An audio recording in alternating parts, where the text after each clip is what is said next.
pagi Bapak, mari Pak silakan duduk. Baik, terima kasih.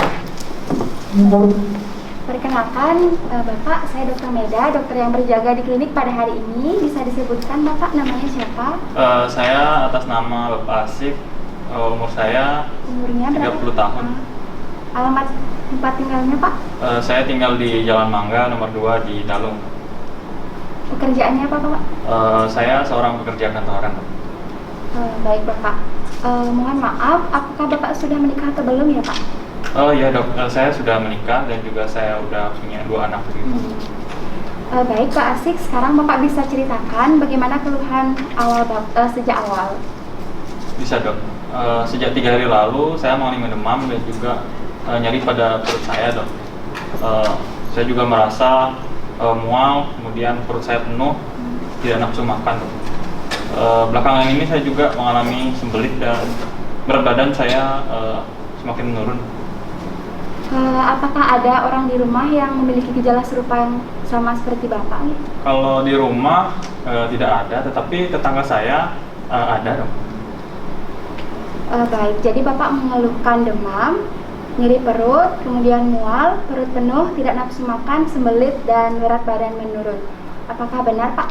Iya dok, benar. Apakah ada yang ingin disampaikan Pak? Hal lain yang ingin disampaikan lagi? Sepertinya tidak ada dok. Kalau sudah begitu, untuk selanjutnya saya akan melakukan pemeriksaan fisik pada Bapak untuk membantu saya dalam menegakkan diagnosis yang dimulai dari pemeriksaan fisik, yaitu akan terfokus pada area perut Bapak. Nah, mungkin nanti pada saat pemeriksaan akan sedikit tidak nyaman pada area perutnya Pak. Apakah Bapak bersedia? Ya kalau untuk kesembuhan saya bersedia dok. Ya, baik Pak Asik. Sementara saya mencuci tangan terlebih dahulu, Bapak dimohonkan untuk berbaring di sebelah sana ya Pak ya. Bajunya dibuka, kemudian kakinya ditekuk, bisa dibantu dengan bantal dalam menekuk kakinya nih. Silakan Pak. Baik, di sini saya telah melakukan tindakan aseptik dan berdiri di sebelah kanan pasien. Saya mohon izin ya Bapak untuk memulai inspeksi, auskultasi, perkusi dan juga palpasi di area perut Bapak. Baik dok. Baik. Di sini saya akan melakukan inspeksi dengan melihat apakah adanya distensi abdomen, kemudian apakah adanya penampakan abnormal seperti jaringan parut, kemudian kongesti vena, penampakan peristaltik, ataupun adanya massa pada abdomen. Sekarang saya akan melakukan auskultasi pada regio abdomen pasien. Bapak yang rileks ya Pak. Di sini saya akan menghangatkan terlebih dahulu diafragma stetoskop.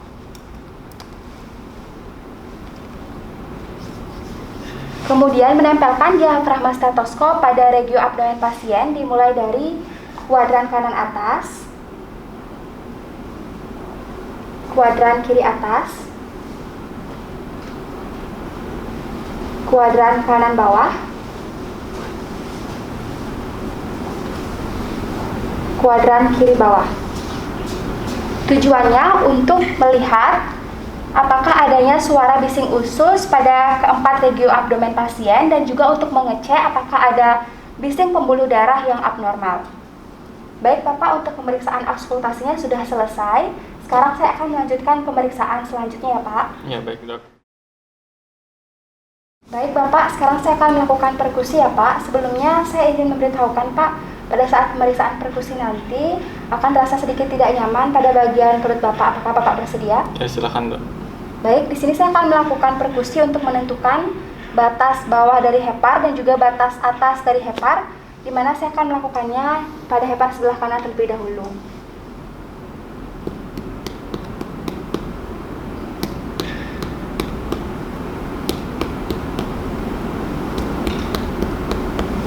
Nah, batas bagian bawah hepar yang kanan telah ditemukan, kemudian saya akan menandakannya dengan pulpen.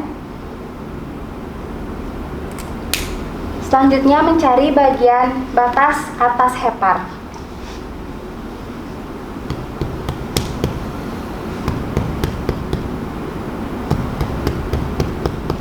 Bagian atas hepar telah ditemukan, kemudian kembali saya tandakan dengan pulpen. Setelah itu saya akan lanjutkan untuk mencari bagian bawah daripada hepar yang sebelah kiri.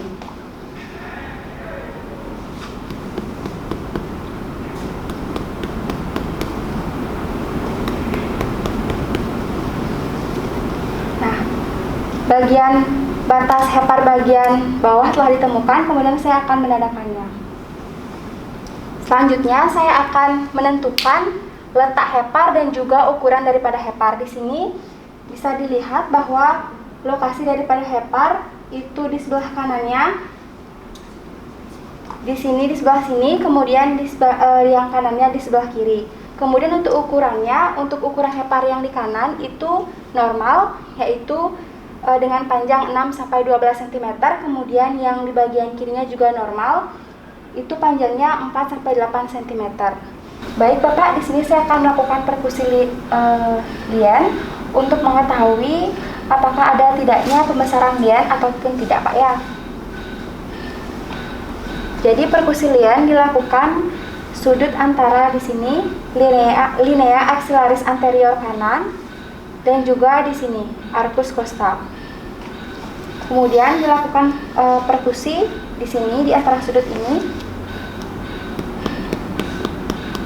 Di sini didapatkan hasil adanya suara timpani, artinya tidak ada pembesaran lien. Baik Bapak, sekarang saya akan melakukan palpasi. Bapak pada saat melakukan palpasi nanti tenang saja ya Pak. Tolong untuk kakinya ditekuk Pak.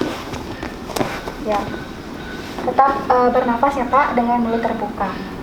Di sini saya akan mulai melakukan palpasinya Pak dengan terlebih dahulu menghangatkan tangan saya supaya setara dengan suhu ruangan. Saya akan memulai palpasinya Pak. Apakah Bapak bersedia? Ya, silakan Pak. Kalau misalnya terasa sakit, Bapak bisa bilang pada saya ya Pak. Iya. Di sini saya akan melakukan palpasi ringan di keempat regio abdomen daripada pasien. Sakit Pak? Tidak Dok.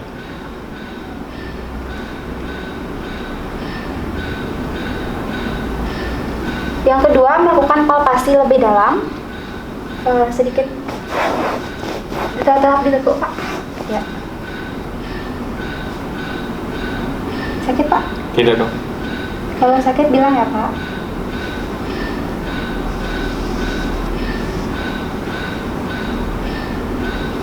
Baik, selanjutnya saya akan melakukan palpasi hepar. Bapak bisa tarik nafas yang dalam Pak.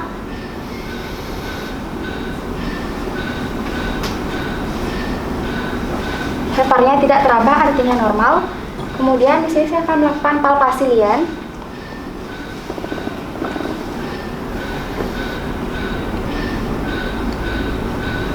Baik, selanjutnya saya akan melakukan palpasi ginjal pada pasien. Permisi ya Pak. Sakit Pak? Tidak Dok. Selanjutnya saya akan menilai nyeri ketok ginjal. Apakah sakit Pak? Tidak Dok. Selanjutnya saya akan menilai apakah adanya pembesaran aorta atau tidak.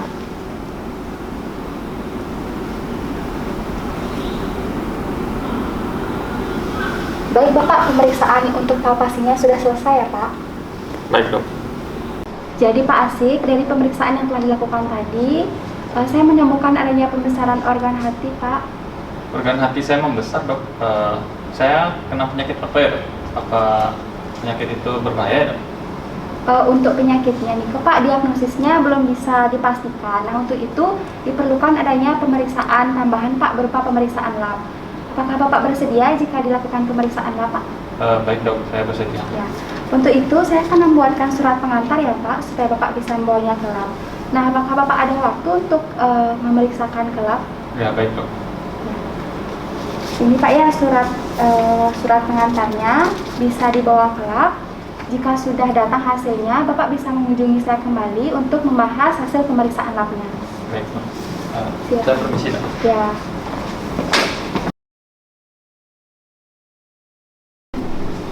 Selamat siang Bapak, silakan duduk Pak.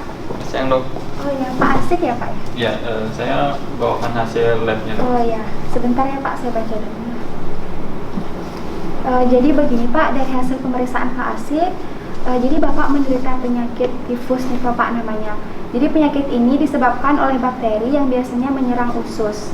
Nah, penyakit ini menunjukkan gejala seperti keluhan-keluhan yang Bapak sampaikan tadi nih ke Pak. Dan bersifat menular Pak melalui makanan dan juga minuman yang terkontaminasi oleh bakteri. Seperti itu Pak. Bagaimana caranya agar bisa sembuh ya dok? Jadi tenang Pak, saya akan meresepkan Bapak obat antibiotik dan juga penurun panas untuk meredakan demam Bapak ya. Kemudian mengenai cara pemakaian obatnya nanti akan dijelaskan oleh apoteker nih Pak Nggih. Saya memohon Bapak supaya Bapak rutin meminum obat sesuai dengan arahan dari apotekernya. Apakah bisa dimengerti Pak? Ya baik dok.